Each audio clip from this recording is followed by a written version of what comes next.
Traditrici maledetta. You hid those letters from me, my own sister. If I had... How long have I been here? 24 hours. Welcome back. You're gonna be all right. What was that about a wheel? With a car wreck. Turned upside down. Don't even think it. What? What? You're about as subtle as a cheap hooker.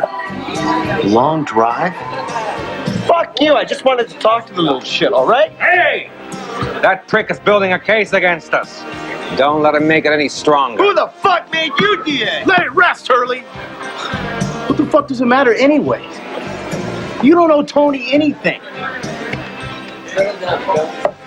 Guys wound a little tight, if you ask me. Nobody did.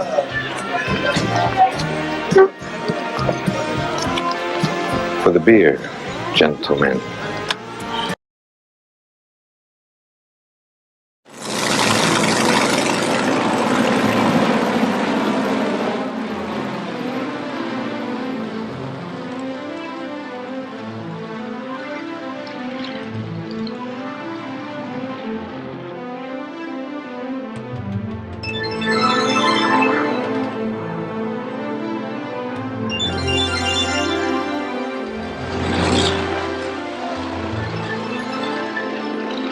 Did you expect us to wait in Miami for you to come back and try again?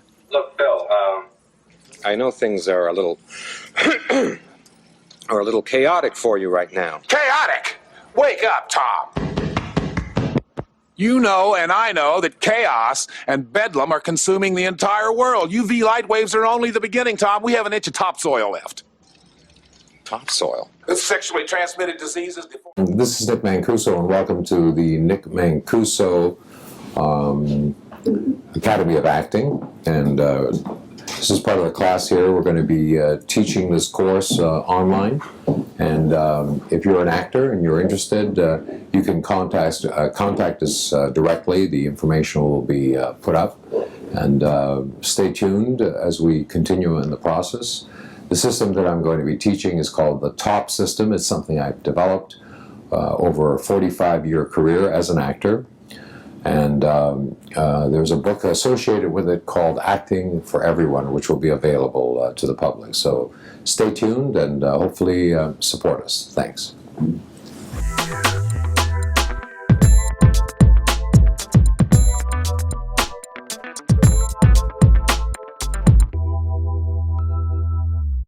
For every performance, it'll always be the same problem, and you'll always have difficulty at the beginning, always. It's inevitable. It doesn't get easier, it gets harder with time. So, and that, as it should be. If you're climbing a mountain, the higher up you go, the less oxygen you have, the more energy it takes, but the view gets better and better.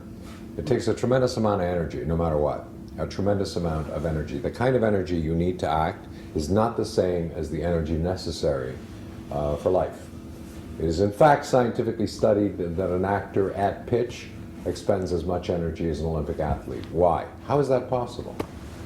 65% of the energy that we expend comes from our nervous system. She was thinking about her laundry list. She didn't have to think about the inner object. The inner object was already there. It was focused. Your mind doesn't have to think about it at all. Once you have it, it only takes about 20 years of work, because it's psychophysical labor. What's that? What's 20 years for one performance? Strasberg, in this class many years ago when I was a member of the Actors Studio, was talking about the fact that in America there were no longer any great actors. A collective gasp went through the audience. There were 200 actors in there, unlike here. There were 200 actors in there, most of whom were the major actors of Hollywood. And when Strasberg himself said that there were no great actors in America, the collective gasp, and then he said, let me explain to you, when I saw Giovanni Grassi, the great Sicilian actor, do Othello, and I saw Something Ben Gurion, the great Yiddish actor, do some role, they had done it for 20 years. For 20 years. thousands of performances. That's the psychophysical labor that's entailed in this. But in film and television, we get the script exactly 15 minutes before. The night before. Oh, let's do it right on the set. How the fuck do you do it? The purpose and the function of this particular course is to introduce people to the reality of film and television work. And you got a great example of that and experienced it as you got on the set. And there's not a set, there's people running around. We barely have a camera. There's noise, stuff, traffic, beep beeps, this and that and all that. And it's freezing cold and you're out. You don't even have a trailer, a place to sit down, nothing. And you're expected in 5 minutes to suddenly manifest this woman's life in 3 minutes. Good luck. You did very well. Thanks for sitting there. We'll continue with this idea. Thanks, Ava. Because I need to have an audience. It cannot be done in isolation. It is public solitude. And in other words, if I had 50 people here, I could go into, it would be a balanced P, okay? I could go into the public solitude I need as a performer in order to be able to actually manifest an idea. You cannot play to a brick wall, and you cannot have a giant frame and a tiny canvas. It won't happen, kids. That's simple. And you can legislate it as much as you want. No creativity will arise under those circumstances. And no creativity will arise when the canvas, when the obstacles are so huge that it is absolutely impossible for anybody, including anybody, to do it. Because it's a craft, okay? You've got to have a table, you've got to have a chair, you've got to have a hammer, you've got to have nails, you've got to have tools to be able to do this. So we're in the process of discovering, first of all, what tools we don't have, what tools we need, how to use the tools, how to hammer, how to put a nail in. Ain't no magic, guys. It's just work. And having studied all the various systems that are available to actors out there, and I suggest that all of you look into the various venues of acting study in the United States and Canada and around the world. But my primary influence was Konstantin Stanislavski, the great Russian actor, teacher, and really the mentor of just about every system that is now out there. The influence that Stanislavski had on the art of acting was immense and resulted in what we today call realism, the psychological theater, psychological acting, reality, and so forth. And it all happened about 100 years ago when Stanislavski began to experiment into the nature of acting. What is acting? How does acting work? How does one become an actor? And how can anyone be an actor? My book, as I've mentioned to you, is called Acting for Everyone, and it will be available as well on this site. So we're going to be talking about some ideas, and throughout this I want you to listen carefully. And this is going to be somewhat strange because I'm not going to be talking about the art of acting. Later on in this particular episode, we're going to be having questions asked by the two actors here about what in God's name I'm talking about. And what happens is if I'm standing here, right, and I'm looking out into space, it's very hard to do because I have to imagine in my mind the person without it freezing me. You know what I mean? Freezing me. I can't see. So the eyes aren't going to be able to focus on anything. So we're going to have someone to focus on. Which I have tried to do since I was 16. I'm now 66. I think I know something, but actually I don't. I think I know something, but actually I don't. I'm trying to communicate this. I'm sitting here trying to communicate this thing. There I was, 1976. I had already been an actor for 15 years, stage actor, primarily. I'd done film and television in Canada. I get brought down to Hollywood to star in the biggest picture that year for Columbia Pictures. It was the movie of the year. It was the movie that was going to pull Columbia Pictures out of the hole, that was going to save the life of, what was his name?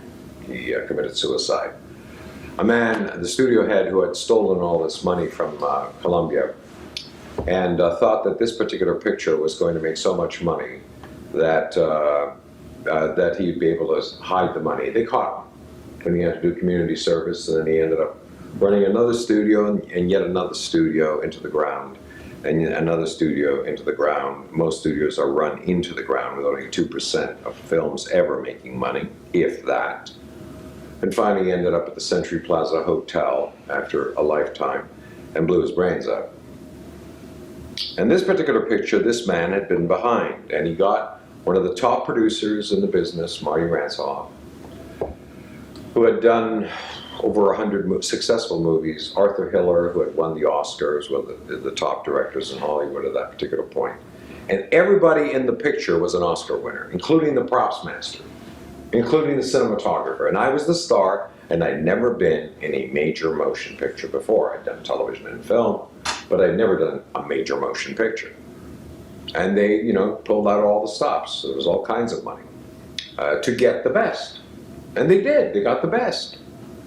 And the screen, and it was based on a New York Times bestseller called Nightwing, top 10. So it had a huge preparation. And then he ended up getting Steve Shagan, one of the top screenwriters, who had written a screenplay called Save the Tiger with Jack Lemmon. They got Jack Lemmon an Oscar. I read the script. I was working with Tennessee Williams at the time in Atlanta, Georgia, which was a great honor. I worked with him twice before he died. And they wanted me to fly out to, they were going to fly me out to Hollywood to meet, because Lynn Stallmaster, who was the top casting director at that time, wanted me for the role. And whatever Lynn said, they went for it. That's how it worked in Hollywood. The top casting directors would cast. I had been put on the green light parade, meaning I was being slated for stardom. This is 1976. I was good looking and I could act. I had the qualities you needed for stardom. But I wouldn't go. I wouldn't go because I was opening. Meaning that in 4 days' time, 5 days' time, I was opening the show for Tennessee Williams, and I wasn't going to budge. I had a particular process. I was already rigid in those days in terms of how I approached the role, not very flexible, and I would have been incapable of taking my eye off that, the inner object, the intention. I would have been distracted by being flown out to Hollywood on the weekend. I would say it was Thursday night, going there Friday, Saturday, flying back Sunday, and opening Monday or Tuesday. So I said, no, I'm not coming. They were shocked. Do you understand that this is the biggest picture Columbia is doing this year?